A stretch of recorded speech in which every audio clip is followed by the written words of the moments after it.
we don't necessarily treat it as a skill as much as we should. So a lot of people are like, oh, I'm going to start swimming or I'm going to start jogging. And they don't think they need to learn how to do it very well. They're like, yeah, I'm just going to do it. I've often directed people to go back into like trying to learn some basic skills around it before they start. Hey everyone, Derek Hines here. Welcome to the podcast where I'll share with you the patterns, insights, research, and technologies that we use in my own pain and performance practice to help people improve their health, speed their healing, and increase their longevity.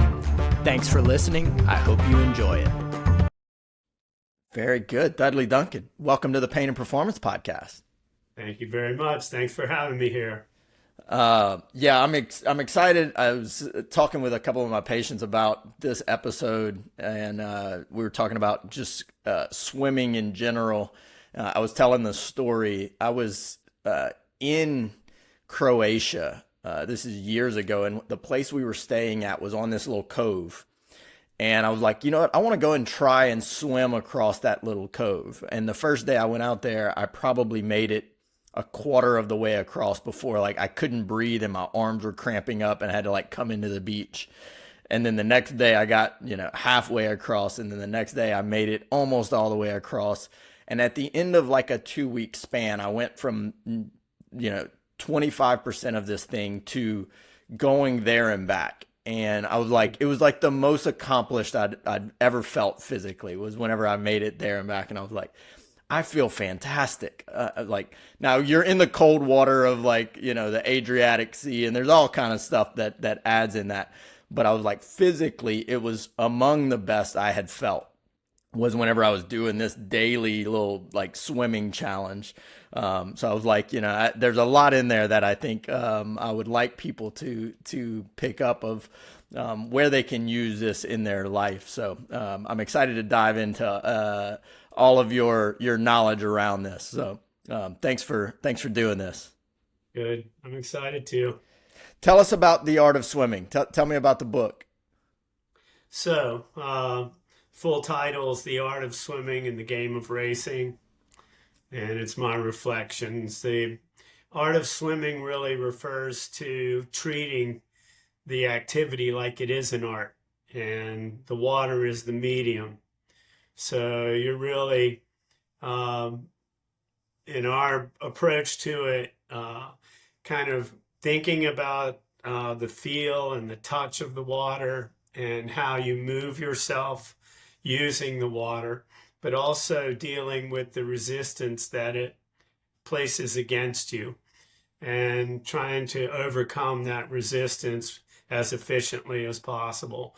And really, if you take a person who's just a beginner and look at them when they're beginning and look at them after a period of instruction, then it really does look like a change in an artistic way.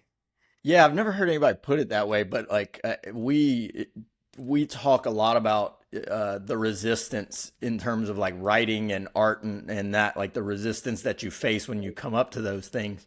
So I've never heard somebody put swimming in the same category.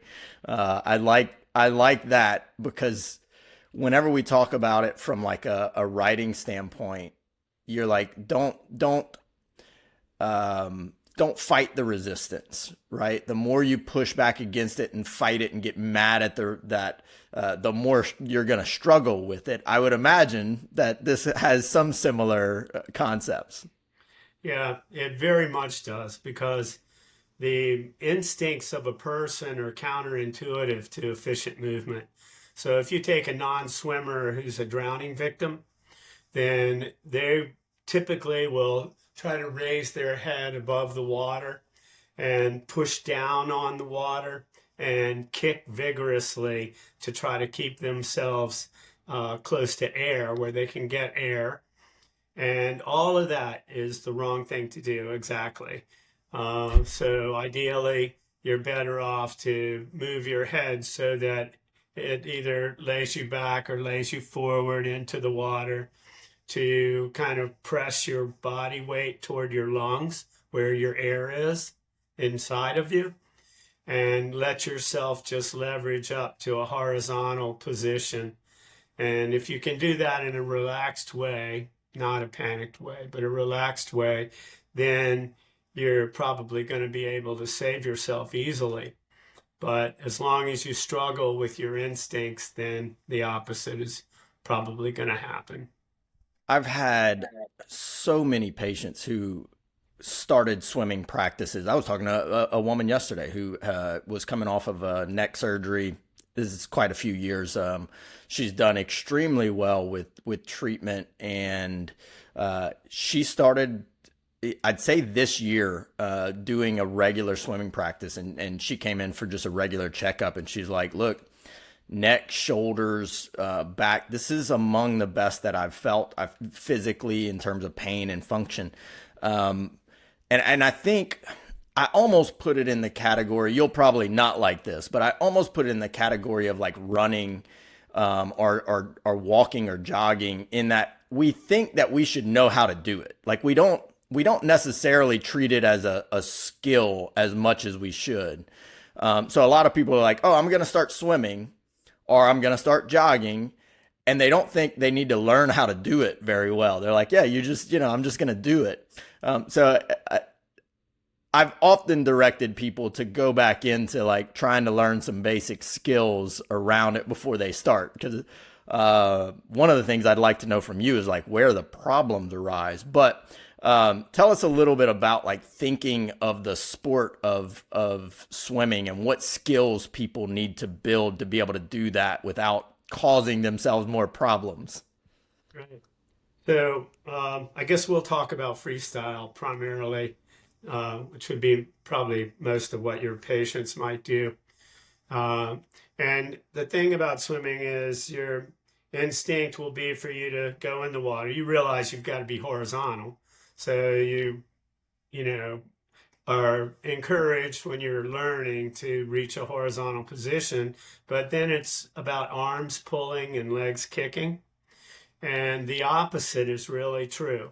Rather than think about the pulling side of the stroke, it's more advantageous to think about the recovery side of the stroke, where you can connect that recovery and entering hand and arm to your top hip. So you're going from side to side, you realize. And if you can imagine that you have like a rod that's connected from your hip to your entering hand, then you want to push that forward. You want to push that hand forward with your hip and that imaginary rod. And up until that point, you're best left with the arm that's already in the water, just maintaining its length. Yeah. So a longer vessel moves faster and more efficiently than a shorter vessel. So if you can maintain that arm out in front of you until the other arm enters and push that forward as you pull the other side, so you have a synchronization of body function at that point, then that stroke will happen easily. Without that, on the other side, if you just think about the pulling side, it'll happen, but it won't happen easily. Yeah, this is years ago, but at some point I heard somebody talk about a drill where it was like you were trying to go like your lead hand lengthen as far as you can, reach that out, and then all you were focused on was trying to go from like fuselage left. And if y'all are listening to this, you would be like your body would be sideways in the water. So like your left shoulder down, right shoulder up, to fuselage right as easily as you could, and just try and glide. Don't worry about like how hard you're kicking. Can you make it to where you're gliding further with each little rotation? And I was like, that is not what they taught me in like, whatever, 6-year-old swimming summer lessons, right? You're in there, you got the little paddle thing and you're holding on to the floating board and kicking your legs as fast and furious as you could. And for weeks I would get in and just try this little thing. And it was almost like a relaxing, it was a much different exercise. I won't say it was relaxing, but it was it felt very different than what I was used to from a swimming standpoint. And at some point it got to where I really enjoyed doing 30 minutes in the pool, whereas before it was like it was a much different physical exercise. At that point, then you are you are experiencing the art of swimming when you did that, uh, and to notice the difference in it um, kind of confirms that you have are practicing with the art of swimming. We have kind of a point in time where it's ideal, and that's when the lengthening arm is out at full length, and it's at the time that the entering hand reaches that point above the shoulder where you activate the three elements together: the pushing of the hip, the lengthening of that arm on that side, and the pulling on the other side. And if you can synchronize those three things into one fluid movement, then there it is again. You have the art of swimming. Yeah. What are the like when y'all are working with somebody, if you see somebody who is, fairly beginner, at least they've been in the water, what is a drill for that? How are they practicing that? Okay, so it starts a little bit before that with a beginner. Yeah. So we're trying to first create balance and to make the body to be horizontal. To make So okay. we'll have them on their backs generally so that they can get air, without any hindrance. And you're going to press the back of the head into in line with the spine and press your body weight right at where your lungs are in a backward, way. So you're actually pressing into the water, not trying to get out of it. And that will leverage your hips up, and then your feet and your legs will come with it with at least a minimum of kick. So it's some people float easily Yeah. without needing to use the legs or anything, but I define floating as uh, a minimum of kick such that you don't realize any fatigue from it. And then from that position, then we'll have them rotate the hip to the side, still with the nose up, and gain balance that way. We'll have them extend the arm. So they're in a side position with the arm extended, with the nose up. And then we'll have them go nose down in that same position. And then when they've got that balance, then we'll leave that arm up in the front as long as can be, and let the other arm come around to that entering point in front of the shoulder and activate it and turn it to the other side and hold that for a period of time on the other side and then do it again. I love that. What's the idea with starting on their back? Is that just from a breathing standpoint, or is there a deeper balance that happens with that? No, it is from for a beginner, typically their greatest fear is that they won't have access to air. So if you started with their face down, then a lot of people would be in a panic stage right away. So, you're able to get them to relax much better on their back because they can get air freely. That's interesting. Yeah, I haven't heard of that one in terms of like getting somebody comfortable with it. But I see a lot of people who in at least whenever they're starting, like I've got nieces and nephews who are in like the, I don't know, let's say 5 to 15 age group. And when they're in there, it's like as fast as I can get my head out of the water, I'm getting it out of the water. Yeah. So they'll sit there and swim and they've got their neck like cocked and they'll never like let their face enter the water. Which I'm sure you see a lot. Yeah, of course. Yeah, it's man's greatest fear. Where that concerns water is that, you won't have the ability to breathe. So, yeah, I mean, there's that part of it too. You're also teaching the act of breathing, Yeah. of rhythmic breathing while you go through those drills that lead up to an eventual stroke. As we get to a higher level of these things, and this is where I think some of the carryover from the art of swimming kind of goes into other areas. I wanted to talk to you about the mental game that you talk about in your book, and kind of what do people face as they're trying to strive for greater performance in this? What do you see whenever you're talking about the mental game there? And then maybe like, how can we use that in some other areas in our life? Right. So typically, people have some objective in mind when they want to start trying to reach a higher level. It might be to go a greater distance with more efficiency and less physical response, such as elevated heart rate or muscle fatigue and that kind of thing. Otherwise, they might have the goal to get to a certain point faster.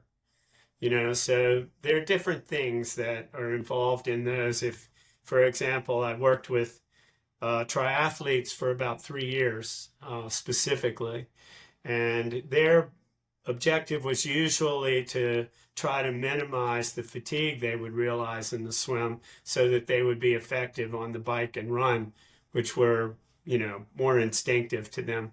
Yeah. So I even had one swimmer that went through a weekend workshop and then went to Ironman, actually, and said that he only dropped a minute off his swim over the 2.1 miles, I think.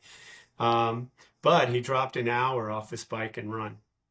Wow. So he was very happy with the result in those terms.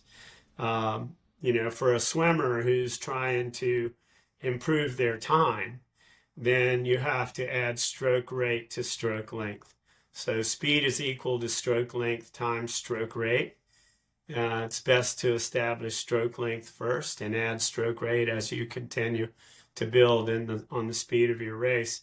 But even doing that, you want to try not to become altogether instinctive, such that you're losing your efficiency.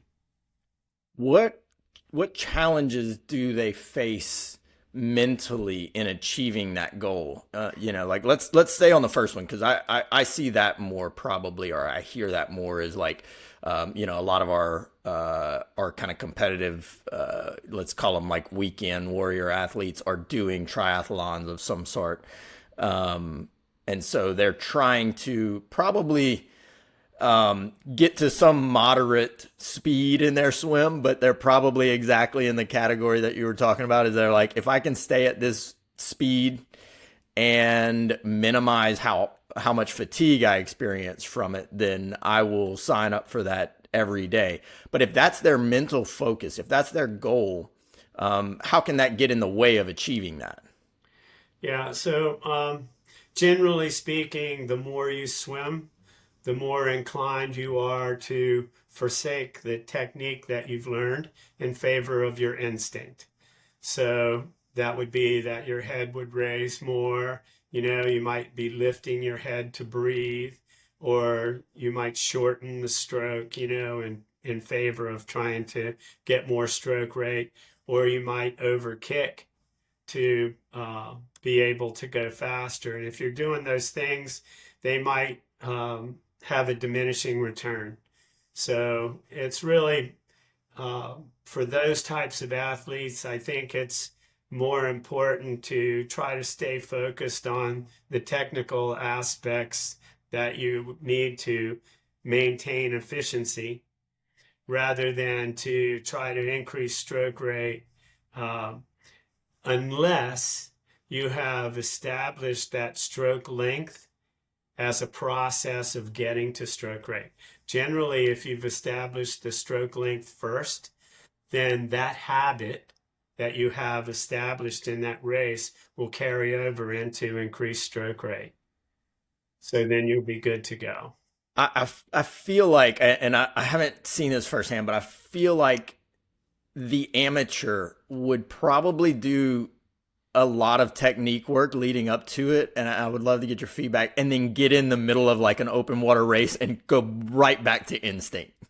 Yeah. Well, yeah, there is that problem of crowding, of course. So you have a lot of people around you, you got feet in your face, those kinds of things. So you actually do have to be able to come out of technique sometimes in response to what's happening in a race situation that for triathletes in particular, but the idea would be to come out of balance for a period of time where it was necessary and then get back into balance. If you know the elements of getting back to balance, then you can do that easily. But if you're not aware of those elements, you'll stay in your instincts probably, and that'll have a diminishing return. Do you teach any sort of like mental checklist that people go through while they're in a competition? Yeah, most of it has to do with expectations. So you want people to be aware of what they anticipate will happen and try to practice accordingly. So for a triathlete, if you were knowing that you were going to come out of balance sometimes based on the necessities in the race, then in a pool situation, you might come out of balance, of your own volition. Pick your head up, look to sight, and put your head back down and press in to regain your balance. And the more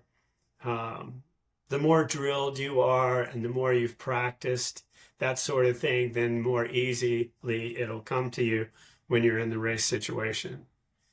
We do, in the competitive element of my coaching, we did a good amount of visualization. So we would actually visualize things that we anticipated to happen in a relaxed, quiet way, and then, take that into the practice situation and in the pool, and then, become good at it. Can you give us an example of what a visualization session might have been? Yeah. So typically we would be, lights dimmed or out. We'd ask them to close their eyes, relax. I would talk them through body parts, have them tighten and then relax those body parts and breathe rhythmically as they did those things until I was convinced they were in a very relaxed state. And then I would actually talk them through a race, prior to doing the visualization. We would talk a little bit, maybe for, just reminding you need to, see the start. You need to imagine yourself streamlined underwater and doing underwater dolphins until the break out in a certain way, and try to, basically go through a race situation in their mind's eye. And if they were to lose their attention to it, we would tell them just to start back where they were and run their film again, their mental film again, until they were complete. So if you do that fairly regularly, then you do add to your inner strength, so to speak. I feel like with sports it's a little more risky to do this, but in a lot of areas, have you heard of backcasting? Have you heard of that process? No, I haven't heard the term. So backcasting is like, so forecasting is like, obviously I'm forecasting what I would see coming forward. Backcasting is actually like placing yourself in the future and looking back, and trying to use that visualization to maybe give you some answers you wouldn't have anticipated. And so one of the things we've done with that is negative backcasting. So if somebody has a goal to win a race, you would say, okay, you've just finished the race, but you lost. What happened that caused you to lose? Let's go through that vision. Where were the problems? Oh, I had trouble at this point. This thing happened. And it would give people this like almost like aha moment that they hadn't thought about. Because if you tell them to do the positive, which we still do, is like, hey, you won. What did you do? Oh, well, I was fast. I felt good. I had great turns. I was in sync. Like they have that part. But when you flip it over, it's almost like there was some things they hadn't anticipated. Whenever you would create the negative part of it and make them identify what maybe went wrong whenever they didn't achieve their goal. We use this in all aspects of life, whether that's business or physical goals, weight loss, pain, any of that stuff. I do feel like because the mental part and confidence is so important in sports that maybe that would be like, would I want them to even have a picture of them losing? I don't know. What's your thoughts on that? That's an interesting idea. Not one that I played with actually, but because I always would tell kids or athletes, think about what you want, not what you don't want. Yeah. And in that vernacular, really, I didn't use that. However, I can see a benefit to it. Things do happen. You might be in a race and you're focused on your competition, and all of a sudden the wall's there and you mess up your turn because you were not focused going into the turn. We have another saying that we always use, pertains to visual awareness when you're competing. And I would say my mind gives, my eyes give my brain the information it needs to tell my body what to do.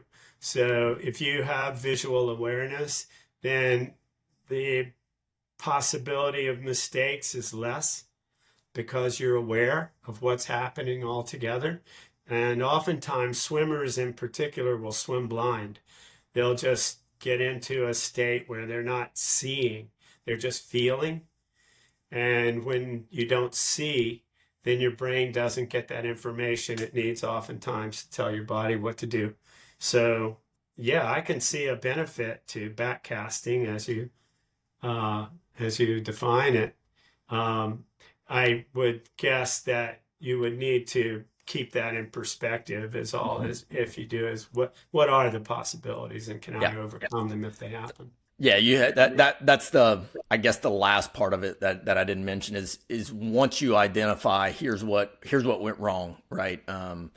All right, well, what do we need to work on to make sure that doesn't happen? How do we overcome that? What could you have done to prevent that downside? And same thing in sport, then you're like, okay, well, let me go back to this part of my game or this part of my technique. So like you kind of make a game plan to mitigate that problem from happening. So yeah, as you speak, I'm mindful that different people have different approaches to competition with their intelligence, and whereas one person will typically take the act of that competition from a positive point of view and think about what they want to happen. There are people who take it from a negative point of view, and say, well, what if this happens? yeah. What do I do? So, Yeah, I almost feel like you would have to like be very mindful of how your athlete is mentally before you do some of these things. yeah, for sure. From a physical standpoint, we have a lot of doctors and healthcare practitioners that listen to this. What are some of the, I guess, overarching physical checks that people need to be able to do to swim well without getting injured? Yeah, probably the one that's most used is stroke count. So I was talking to you about those weekend workshops that I did with triathletes, and typically they would start with a stroke count that for 25 yards, that might be 25 to 30 strokes.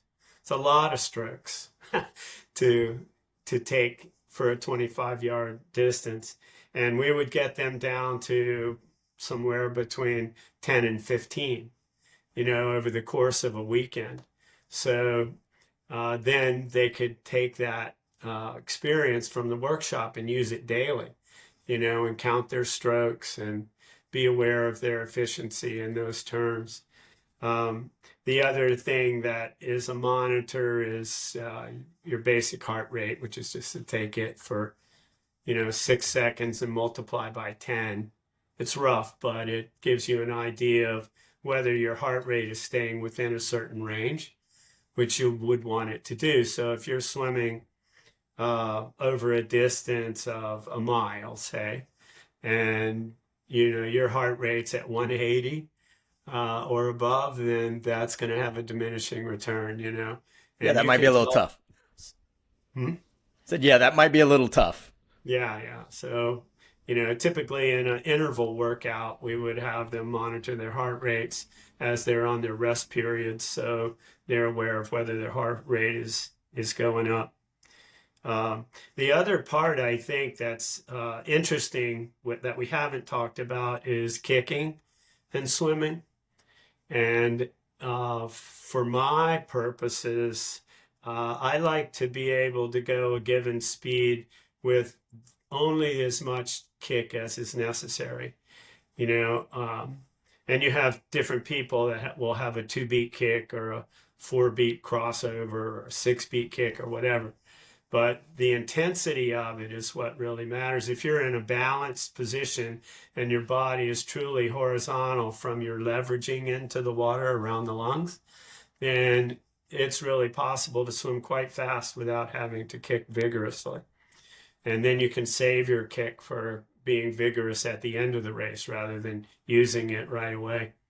And so that's something to monitor as well as your training, is to keep the kick such that it's to your advantage and not to your disadvantage.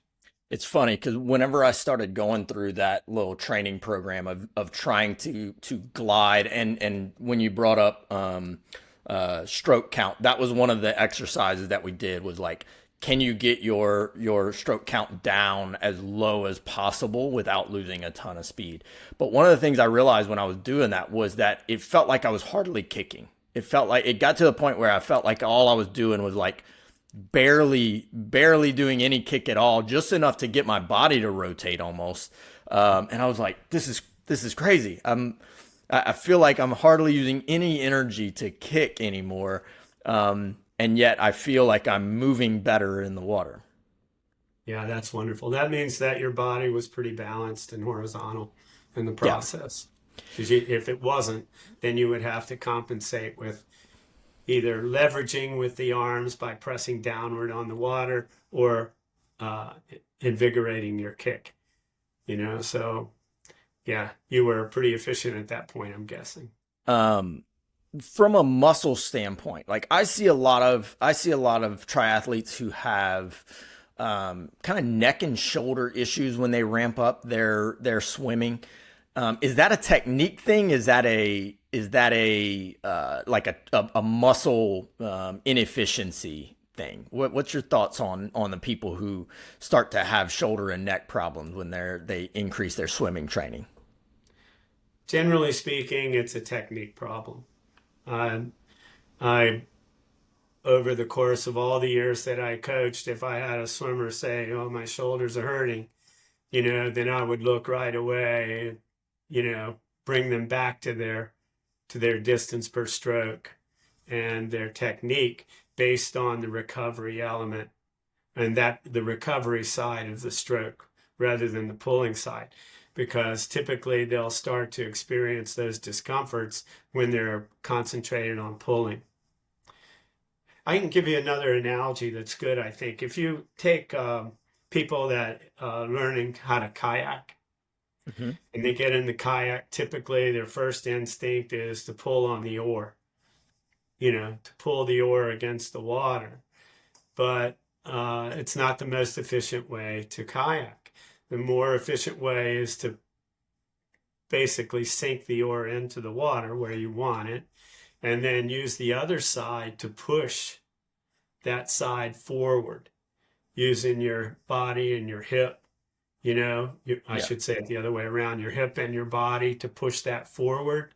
And then you create a lot more power and a lot more efficiency. And all that the oar that's in the water is doing is gaining a purchase on the water. So if it gains a hold on the water, then as you push it, it'll hold it, until you're complete with the movement. And you can really feel a kayak move when you do that very powerfully and easily. And that's the sensation you basically want from swimming as well, is to use that other side to give you the power and the efficiency to move easily. I like that. Yeah, that gives me a very good grasp on what that would feel like. I feel like I've probably kayaked wrong a lot. I'll let you say that. Um, so if somebody is dealing with that, how would they start to work on correcting it? Obviously, if you have somebody who can help you identify, where your inefficiencies are.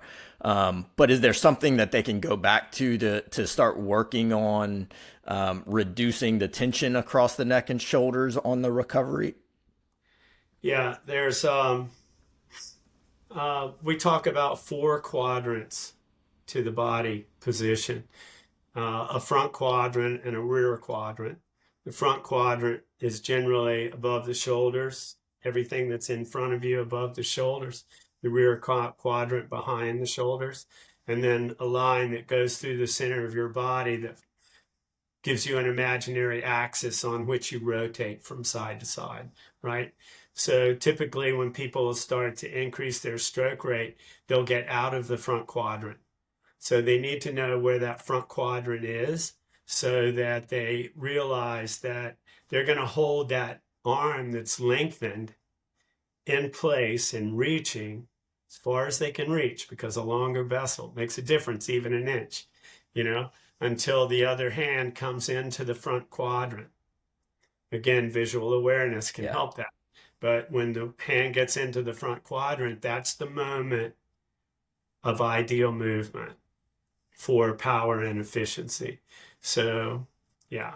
Now, that may not necessarily mean that that arm has entered the water yet, or has it? It's as the fingertips get to the water Okay. surface. Gotcha. Yeah, I think that, whenever people are going through this, it's probably counterintuitive to somebody who hasn't studied a ton of swimming technique is to be thinking that much about, the recovery part of your stroke as the thing that's going to change how you perform and how much energy you're putting out. Yeah, that's why coaches can keep their jobs, because people will always go back to their instincts, very easily, the minimum of fatigue, they'll go to an instinct, or they'll lose consciousness or awareness, of what they're doing, be thinking about something else. Their instincts will take over.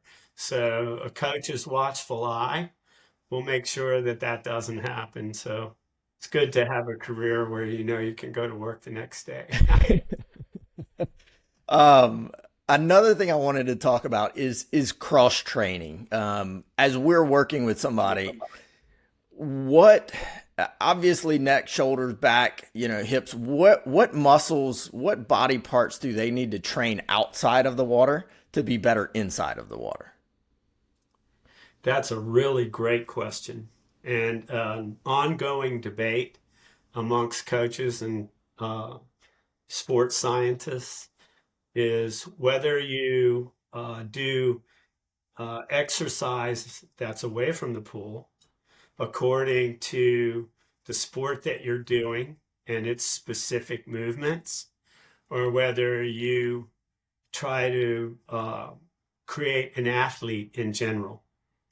So if you are focused on specificity, then there are machines and elements.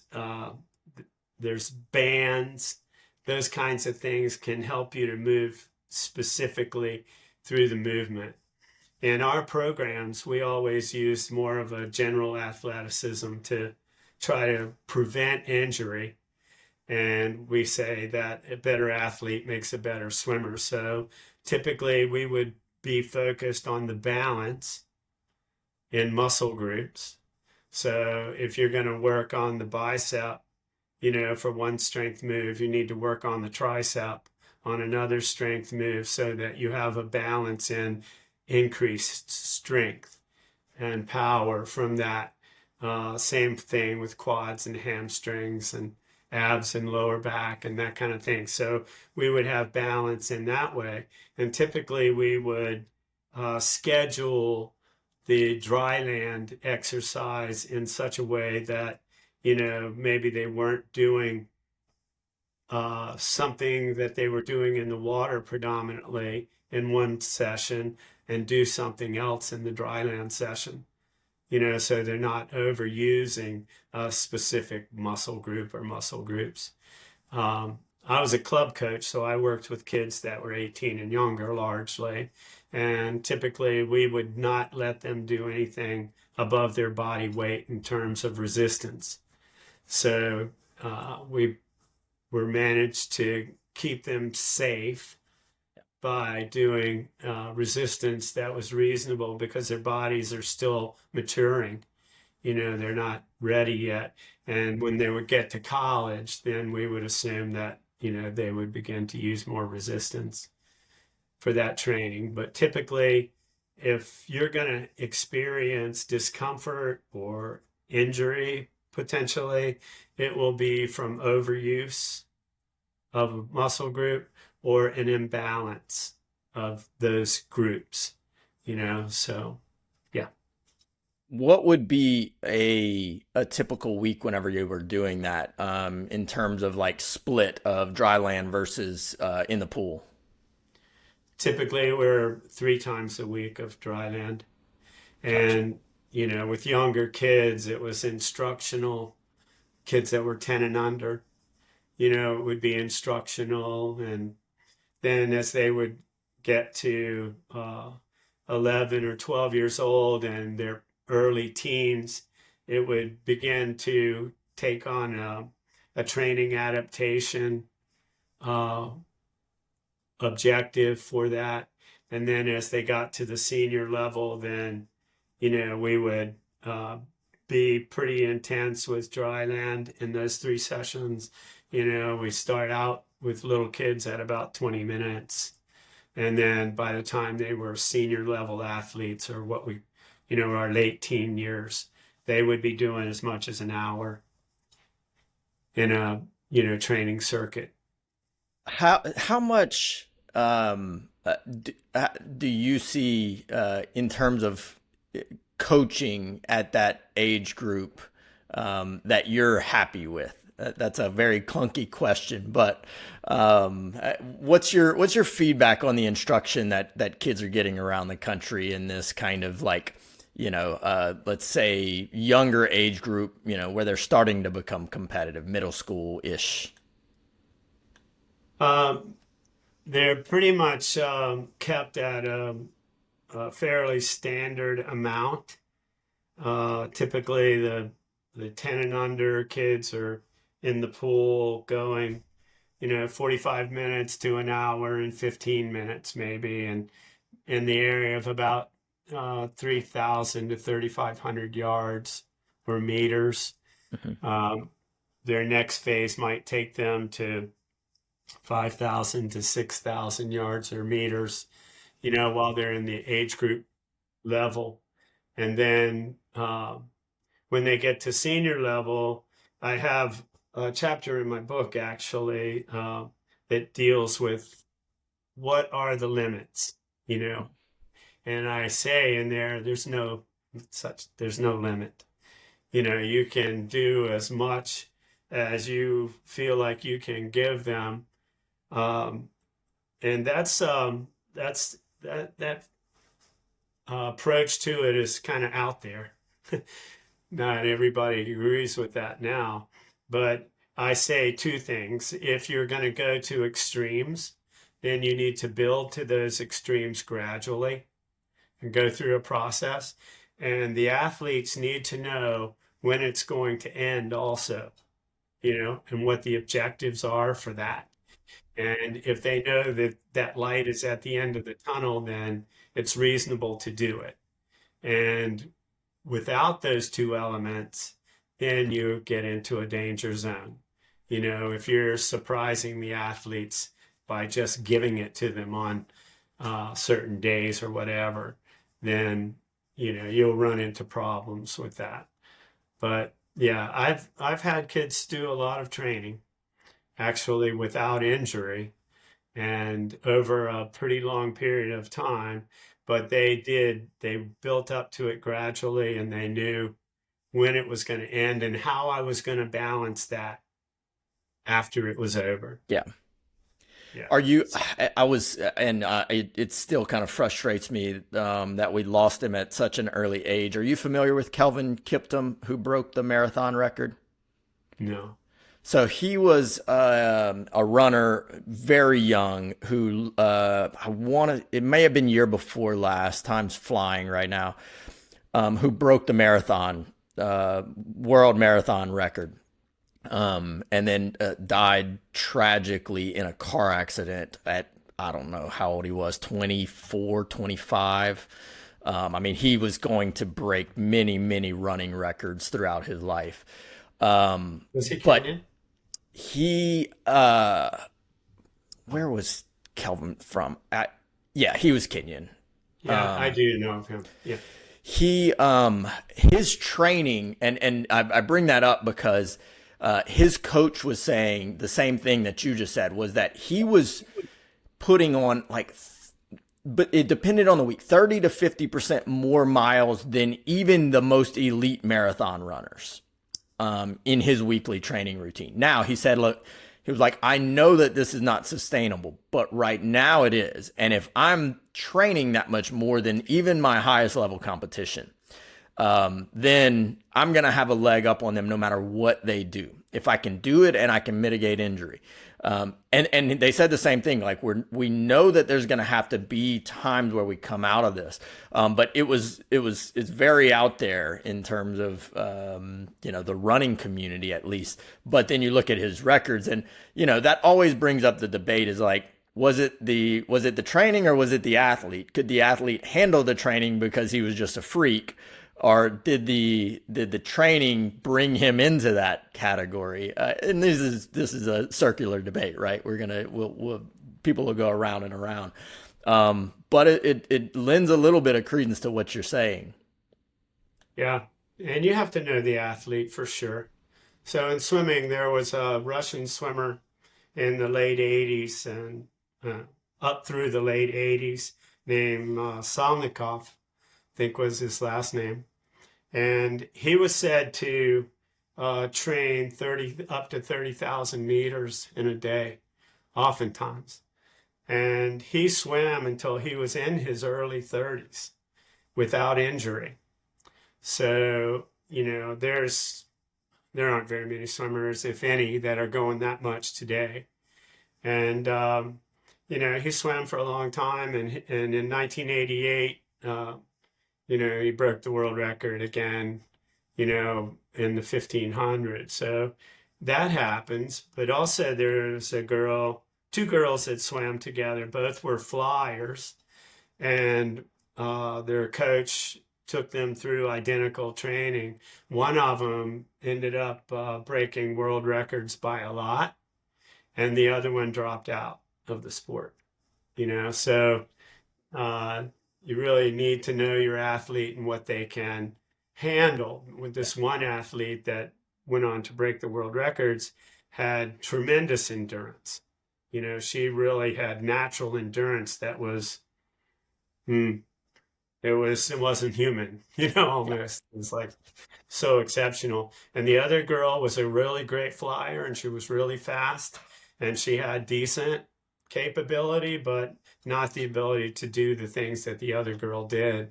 And she eventually, got injured and dropped out.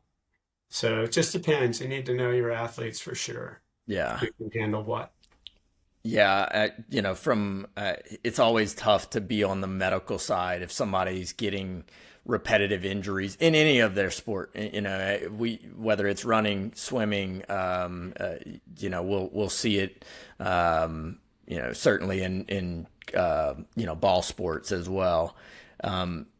That you're kind of like, there's something going on with your training. But at the same time, I can't tell you what to tell your coach or to have that conversation. It's always I think running is the one that I see the most, where the speed of a training program decides a lot kind of somebody who's injury prone, is how fast they progress their mileage or their speed training. And so that's always a frustrating thing to see, that, you could have somebody who probably could have trained up had they just changed the pace that they were trying to increase their training and mitigated some injury risk. It's been interesting in swimming. When I started swimming, there weren't goggles, and goggles came into normal use in the late 60s, early 70s, where kids were wearing them. And boy, the training just jumped up, because before that it was just you'd swim until your eyes burned too badly. But then with goggles, that didn't stop them. So you had swimmers really training a lot of yards, and that really was dropping a lot of times too. But it was also causing a fair amount of injury to some. And then the East Germans came along, and the steroids were making it seem like they could do things that others couldn't do. And nobody knew they were taking steroids at the time. So other people around the world, especially in the United States, were trying to mimic those things. And they were really adding to the dry land experience, especially with female swimmers, to try to get them as strong as the East Germans. And, it just got kind of out of whack there for a little while because of that. And then later, the full body suits, that were so buoyant and everything, affected the sport for, probably 8 years, at least 2 quads. Yeah. And yeah, we've had things happen in the sport that really add to the debate that we have about what's reasonable to do. But yeah, I don't really believe in limits as a rule, but I do believe in how you get to them and how you come off of them. It's such a fine line in this and in everything right now, is that we're starting to get to this point where I think it's like decisions have to be made in terms of like technology, equipment progression. We're getting to where we can move the needle quite a bit. You see like these super shoes starting to come out, and like you bring up the full body suits and stuff. It's like technology and equipment can really change the trajectory of a sport. Yeah, yeah, it really does. It's unbelievable. And that's still happening. Yeah. And I don't know. I feel like, yeah, with the amounts that people train, we've been talking up to this point about technical things. And I really think, for a swimmer that's not introduced to the form of technique where you're focused more on the recovery side as an element for efficiency and speed combined, then you might be without that. And if you have a swimmer that's just basically swimming according to their instincts and trying to go that kind of mileage, then that's a recipe for injury. What Whereas if you're swimming efficiently, you can do a bit more. One of my staff members, one of our doctors on staff, his son is starting to really make some waves. Pardon the pun. No, in swimming, and has been doing quite well. What are some resources? So let's say he's in the, probably, how old is he? Let's say 12, 13 now. In that age group, what are some resources that you would point someone there who's starting to really get more focused on competition? Obviously, checking out your book and your information, but what are resources that you point those people towards? Yeah, there's a lot of people writing things and doing podcasts and these kinds of things too. Um, and those are good resources, I think. particularly for people who are very, experienced as coaches. I think, Bob Bowman has written some. He's, he's an Olympic coach and coached Michael Phelps, and now he's coaching many others that are doing wonderful things. Um, yeah, there's a guy named Ernie McGlisco that's written books that are focused on the science of swimming, and that's a good resource. Although it's thick and it's a lot of reading. So as a practical matter, it might not serve the need, but for somebody that's interested in the details Yeah. of physiology and that kinesiology, then it's a good resource. Yeah, I think watching film, there's a lot that's on the internet now. There's a website called Effortless Swimming, I think. I did a podcast with the guy who runs that too, and that's a good resource. And I think it really helps to see this as a picture also. It's one thing to talk about it, but to be able to see it happen is really helpful. I think Yeah. some people are truthfully visual learners. Yeah. I Yeah. used to say that visual learners weren't real, they just had bad listening skills, but I've come to move from that a little bit. Dudley, one of the questions that I was wondering, you've had this incredible career and put this stuff out. What are you still trying to figure out about swimming? Yeah. So that debate about how much to do, or how much speed work, how much endurance, that's the overriding question in people's minds now. And you have really the youthful approach, younger coaches kind of in debate with older coaches, I think, too, about how much to do or how little to do. And I think that debate is skewed because it all seems to go on the basis of literally how much or how little is done rather than how you get to that. If you're going to do more, how do you get to that? Or if you're going to do less, what does that mean in terms of your training? We have a guy that's in the sport that's revolutionized training a lot, named Michael Andrew, and he's current, he's still swimming, and he's a wonderful, wonderful athlete. And his dad was his coach for many years, and they do race specific, and they actually race a lot more than most people do, go to meets and that.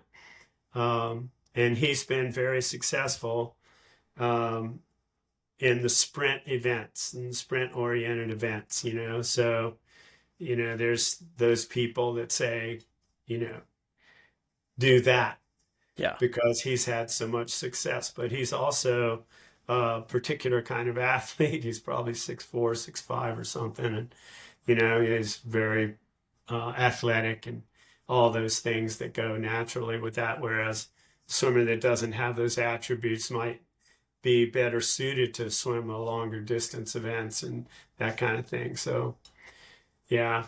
In club swimming, I wrote the book also on the basis that club swimming is a different element from all other levels of swimming. So almost everything else, high school, college, YMCA, swimming, all those are basically seasonal. Summer league swimming, that kind of thing. They're seasonal, whereas the club swimming is year round. And you have those athletes from the time they're maybe 7 years old until they're 18. So you have a decade where they're going through changes in normal human growth and adaptation.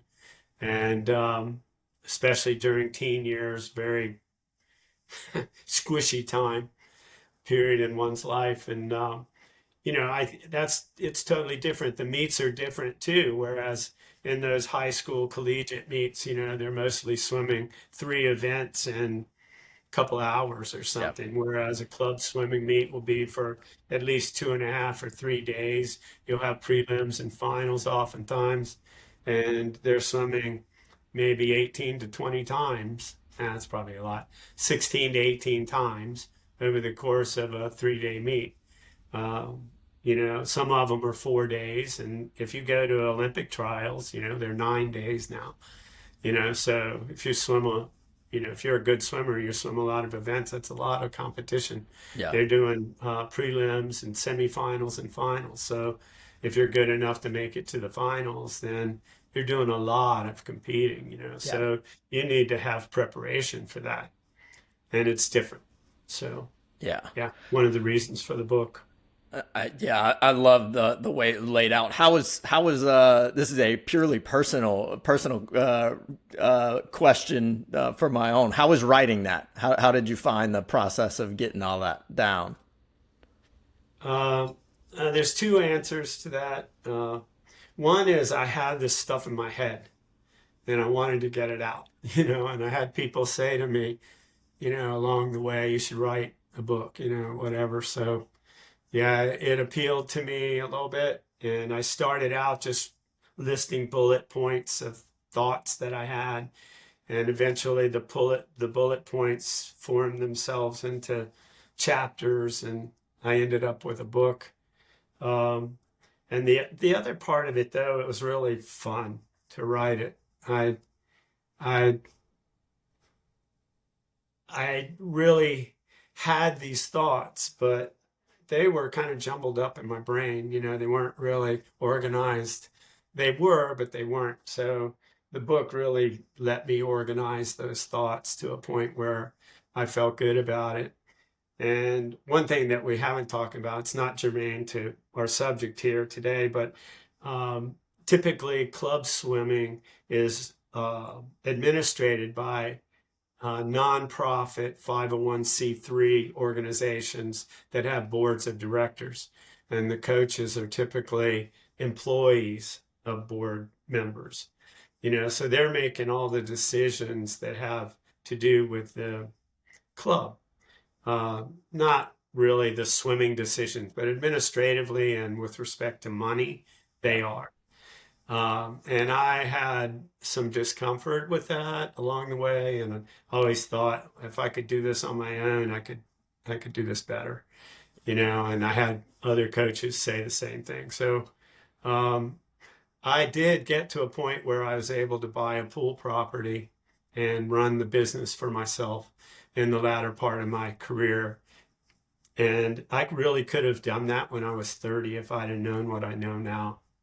And had I done it when I was 30, I would have enjoyed my career a lot more, I think. Yeah. And I'm not saying board members are bad or anything. They're not. They're always part of the solution, but occasionally you get into circumstances where you might have disagreement with them over certain things that are happening. So, working for yourself, as the owner, it's uh, it's a different paradigm, which I enjoyed very much. I also worked much harder at that. Yeah, yeah. I was about to, it's definitely a different thing. You work harder, but I do think there's a different maybe gratitude to being able to do some of it and impact that whenever it's your name on the door, so to speak. I guess the one last thing I'd say about that too is the coaches typically think that, they don't have enough money to do it. But I was able to buy this property by just assuming a mortgage, so I didn't have any money down. It was the price of about a mid-level home in the area where I lived at the time. And had I bought something like that when I was 30, would have cost maybe $50,000. Yeah, It cost $225,000 to do it. Now it's basically a campus, and it's approaching a $3 million business. So for young coaches that want to do their own or control their own destiny, then that's a nice paradigm, I think, to and it's in the book. You can do it. Yeah, I say. great message. We would certainly in this area, in South Louisiana, we would love to see that because I think it's still very the access is still quite limited down here. I think for a lot of the areas around here, so that would be a welcome thing in my area for sure. Do you still swim, Dudley? Actually, I never really enjoyed swimming as, for my own physical activity. And I did swim, of course, as one of the sports that I did coming up, Yeah. growing up, but I mainly liked wrestling. Okay. And you may be interested. I did my master's thesis trying to answer two questions. One was, um, did athletes' uh, personality traits happen because they were in a sport for a long time?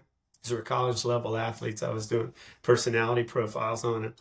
Or do athletes, are they attracted to certain sports because of their personalities? And that was my conclusion, was the answer was the second one. And as an athlete, I thought that swimmers and wrestlers were similar because they're individual sports, but they're really not. They're on opposite ends of this personality schedule, the tests.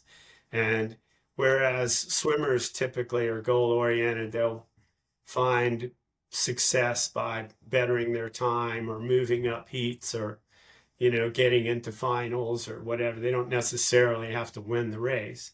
But wrestlers are different. They're just like win or lose, and they're bad if they lose and good if they win, and that's their mindset. And yeah, those personalities, they wouldn't go in swimming, and swimmers wouldn't fit on a wrestling mat. So yeah, it's pretty interesting That is that. very fascinating. What was there any other insights that you found in that in the study of it? So the personality, just to kind of go back, your kind of baseline personality almost like probably puts you in categories for certain sports. Right. So, I mean, I was learning whether athletes in certain sports tended to be more outgoing or more introverted Yeah. or more in between. Team sports were in between, Right. you know, the what they were willing to do. So, an introverted swimmers tended to be a little more introverted as a rule. Then Yeah. not it's not a necessity, but Yeah. they can go up and down a black line, without saying anything for a long time. And wrestlers, on the other hand, were enormously outgoing. They were really social beings. Surprised me a little bit, but those types of things were interesting. Intellectual curiosity and how they tended to enjoy themselves intellectually was interesting. Yeah, that was a good study. I liked it very much. Yeah, I like that. I like that a lot. It makes me. I was like, I remember being quite young, and I had an uncle who was like, I played baseball and football. I wrestled for like 2 days or something like that, and then I was like, this is we had a really good wrestling program at the school I went to. And so they were like, you're going to be serious about this if you come on. And so your first 2 days was a test of how serious, how much can we put you through? And I was like, this is going to get in the way of football and baseball if I'm always hurt and struggling. But so it was one of those things that you're like, what draws you to those sports as you kind of look back at the career and you talk to young kids and they're trying to make those decisions. So that fascinates me. I'm gonna have to dig into that a little bit. Yeah, I went to military school my last 2 years of high school and wrestled there, and that was the time in my life when I think I was the meanest that I've ever been intrinsically. I was starved. We had a wrestling table. The coach sat right there at the wrestling table with us all the time. And I was in military school, so, there was a lot of challenge with that. And just everything was like unbelievable. I don't think I've ever met a swimmer that I thought was as mean as that group of people were. That's I conducive believe to that. the sport, to be Yes. feeling like that. I love it. Everybody, the art of swimming and the game of racing is the name of the book. Definitely check it out. I think there's a lot of carryover, but obviously, if swimming is in your world, you'll really enjoy the way that this thing is put together and structured. Thank you for doing that. I know I asked the writing question to all of my guests if they've written, because it's like, to me, it's one of the more challenging things, even if you know it all, to actually get it down and have it like organized in a way that people can pick it up and actually like benefit from it. So I think you did that wonderfully with this. I just wanted to know how you found the process. I've got conflicting answers on that, where people are like, that was the hardest thing I've ever done, I never want to do it again. Or you fall in love with the challenge of it. I think there's probably a personality thing that relates to that too. So Well, don't go into it expecting to make money. no, no. It's better to do it when you're retired, maybe. Dudley, one of the questions that we ask all our guests is, if somebody listening to this can do one thing to improve their health today, what would you say that one thing is? Uh, Probably nutrition. Uh, yeah, to select things that they're putting into their body, and kind of uh, just be selective and knowledgeable. Try to gain a knowledge of that, because the fuel that's inside of us really has a lot to do with, you know, what we're doing in sports and what we're doing in our life in general. Yeah. Yeah. And I'm not saying I'm perfect at that either, but I do think it's an area that, in this day and time is really much more important than it was when I started coaching. Yeah, yeah. I had that written down, and it's funny you say that, because when you were talking about the Russian swimmer who was doing 30,000, I'm like, how do you eat enough to sustain that much energy output? Was my initial thought whenever you said that. I'm just I feel like that would be the full-time job right there, just to replenish from the training. Yeah, I agree with that. I've done things that I think have been challenging in my life, and I haven't done anything like that. I can't imagine that I have the energy or have ever had the energy to do that. Yeah. I love it, Dudley. Thank you so much. Thanks for taking the time to put this information out there, and certainly thanks for writing the book. I will be directing it to quite a few of our people, but I really appreciate you coming on. Thank you. Well, thank you. I appreciate it, Derek. And now you're hearing my dog a little bit in the background, I imagine. Yeah, we got some stuff going on in the yard. Oh, there you go. All right, Dudley. Appreciate it. Thank you. I appreciate it too. Thank you. Where can people find the book? Where can people order the book? What's your website? All that fun stuff. Yeah, so the website's dudleyduncan.com, and you can learn on that website what we're doing. I still own the business, actually, even though I'm retired from deck coaching. So you can find out what's happening there. You can buy an audiobook there as well. The audiobook's narrated by me, which is another challenge, by the way. But also, if you order on the website, it's inscribed, and I'll sign it and write a message and that. And you can also get a book on Amazon. It's about $10 cheaper. And it's there on Kindle, it's there paperback, and the audiobook is there on Amazon. Yeah, so those are the main two ways to get at the book. There's also on the website ways to contact me, and if you're interested in any of my services, or have questions you want to ask or whatever, you can get me through that. My email is Dudley Duncan, DUDLEYDUNCAN 01 @gmail.com. Love it. Yeah, y'all check out the website, dudleyduncan.com. We'll have all of that stuff in the show notes. Dudley, thank you again. I really appreciate the conversation.